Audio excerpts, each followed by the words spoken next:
बड़े बुजुर्गों से आपने सुना होगा कि आपके पास जो भी है उस पे शुक्र करो और थैंकफुल रहो। तो ये शुक्र करने का या थैंकफुल रहने का हमारे दिमाग पे क्या असर होता है, उसके बारे में मैं आपको आज बताऊँगा। रिसर्च से ये साबित हुआ है कि जो लोग थैंकफुल रहते हैं और हमेशा शुक्र करते हैं, उनकी ज़िंदगी अच्छी गुज़रती है और खुशगवार गुज़रती है। उनके दिमाग में कुछ ऐसे चेंजेज़ आते हैं जिनकी वजह से वो धीरे-धीरे सब चीज़ों को पॉज़िटिवली देखना शुरू कर देते हैं।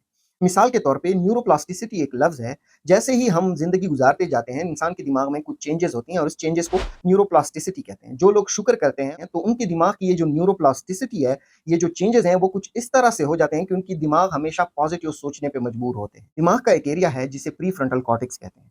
शुक्र करने वाले लोगों का जो प्रीफ्रंटल कॉर्टेक्स है, वो नेगेटिव इमोशंस को बेहतर तरीके से कंट्रोल करता है, यानी गुस्से को, अफ़सुर्दगी को, खफ़ा होने को, एंग्ज़ायटी को वो बेहतर तरीके से प्रीफ्रंटल कॉर्टेक्स उसको कंट्रोल कर पाता है। इसी तरह एक और दिमाग का हिस्सा है जिसे वेंट्रल टैगमेंटम कहते हैं, वो इंसान के दिमाग का रिवार्ड एरिया है। जो लोग शुक्र करते हैं, इंसान के दिमाग का ये हिस्सा जिसे वेंट्रल टैगमेंटम कहते हैं, उसमें एक्टिविटीज़ ज़्यादा देखी गई है। 2003 में journal of personality and social psychology में एक रिसर्च पब्लिश हुई।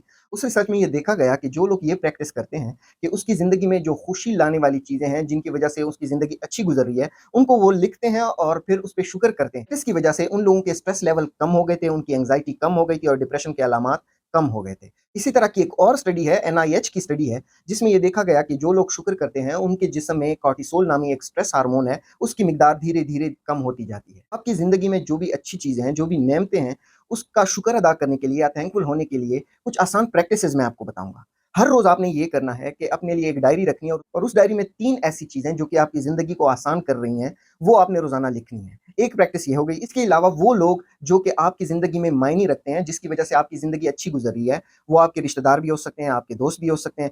उन लोगों को आप थैंक यू कहा करें, उन लोगों पे आप शुक्रगुज़ार रहा करें, इससे भी आपकी लाइफ़स्टाइल में बेहतरी पैदा होगी। लास्ट बट नॉट लीस्ट आपने माइंडफुलनेस की प्रैक्टिस करनी है। माइंडफुलनेस से मुराद ये है कि जो अभी आपके आस-पास चल रहा है, उसी पे आपने फ़ोकस करना है। पिछली लाइफ़ में जो गुज़र चुका है, उसको भी इग्नोर करना है और आने वाली टेंशनें जो हैं, उस पे भी फ़ोकस नहीं करना। जो आपकी ज़िंदगी में अभी चल रहा है, उस पे आपका ज़्यादा फ़ोकस होना चाहिए। उम्मीद है इन सब चीज़ों पे आज के बाद आप अमल करेंगे। आपकी ज़िंदगी में शुक्र करने लायक क्या-क्या है, कमेंट्स में मेंशन कीजिएगा। इसी तरह की मालूमाती वीडियोज़ के लिए फॉलो एंड सब्सक्राइब।